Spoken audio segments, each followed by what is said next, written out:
Hi everyone, it's great to be here. So this year's been a bit of a challenging year for all of us. So at the start of it, I challenged myself to learn something new. And now, thanks to my little girl Eleanor, I'm now a black belt in Lego. I'm an expert in My Little Pony. Oh yeah, and I'm a veteran of this, the Can You Find book for ages 9 months and up.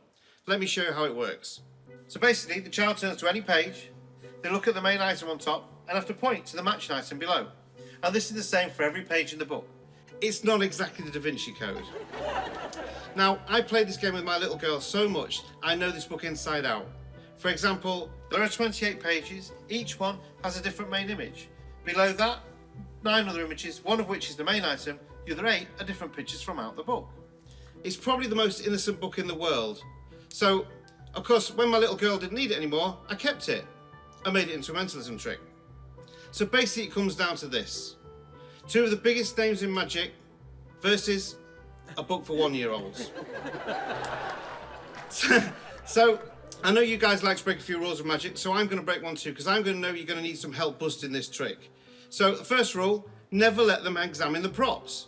So I've sent you the props. You should have the books with you now. Okay? Penn, we're going to do this with you, if I may. Okay. So if you would you turn to any page, look at the main item on top, and then when you're ready, call out left to right, top to bottom, the 9 images below. Now, at some point, obviously, you're going to call out the main image. When you do, make sure you keep your voice the same, because if you sort of go up, I'm going to know about it, okay? So when you're ready, call out the images now. A dog, a teddy, moon, rainbow, butterfly, kite, tree, tractor, soccer ball, ball. Okay.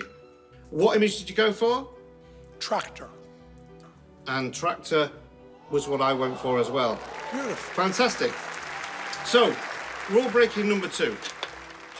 Never give them a clue of how the trick's done. So I'm going to break that rule too. I'm going to give a clue of how it's not done. So maybe you're thinking, I'm so in tune with Penn's voice, I know exactly when he goes up slight octave when he says the main item. So this time we're going to use Alyson. Alyson, get ready with a page. Okay. Maybe you think, I can see where you're looking. So to help you out, I'm going to blindfold myself. Also my daughters.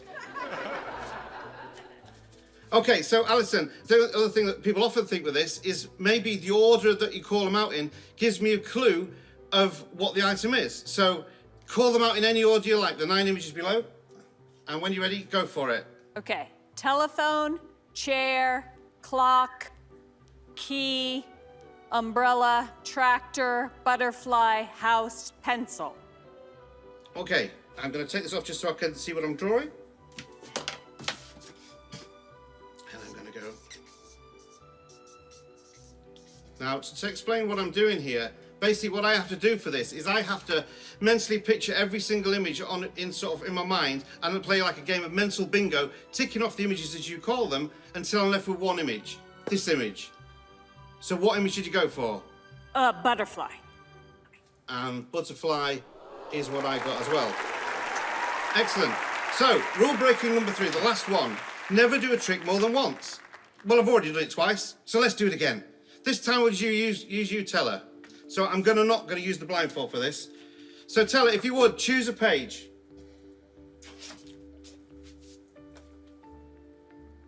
Okay, so you don't get to be on one of the biggest shows in Las Vegas on the Strip without speaking, without being able to emote yourself. So what I want you to do is I want you to mime the items. Now, to make it easier for you, you're only going to have to mime 4 of them.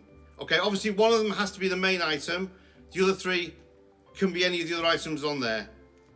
When you're ready, go for it. Okay? Yeah. Okay. Okay. Oh, okay.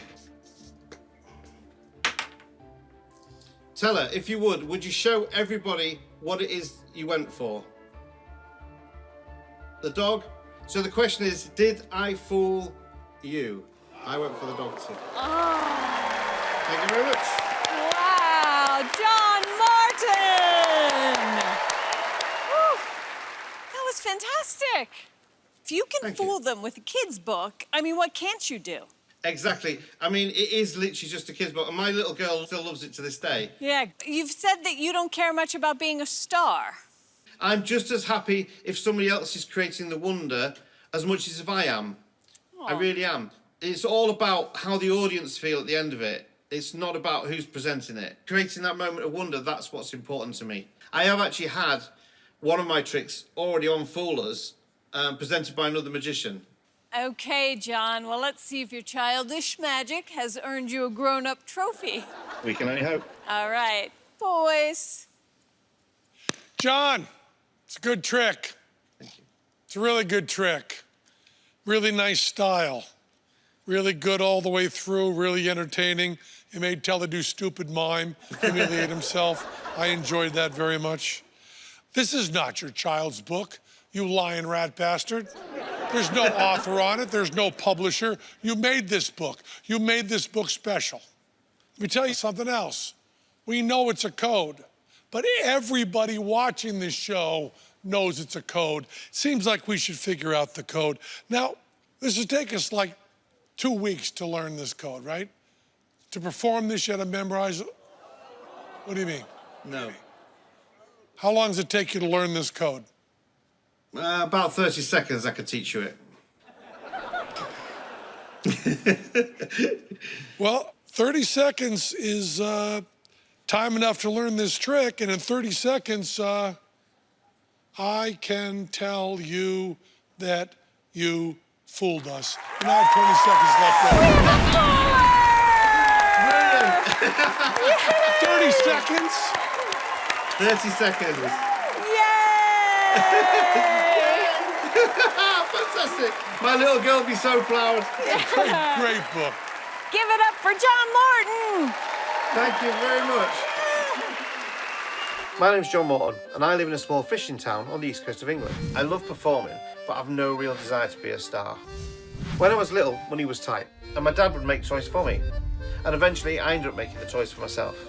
Because of magic, I'm still making toys to this very day. These days I make tricks and strange contraptions for other magicians. They like the fact I'm not known to many people, and I like the fact that I get to see some of my effects on stages around the world. I believe the trick I'm performing tonight can fool Penn Teller. I've offered it to other magicians, but they all bought something else. That's why I'm on the show. It's the only way I can see if the trick works. So Penn Teller, you're my product testers. If I've designed the trick correctly, I'm about to become a fooler.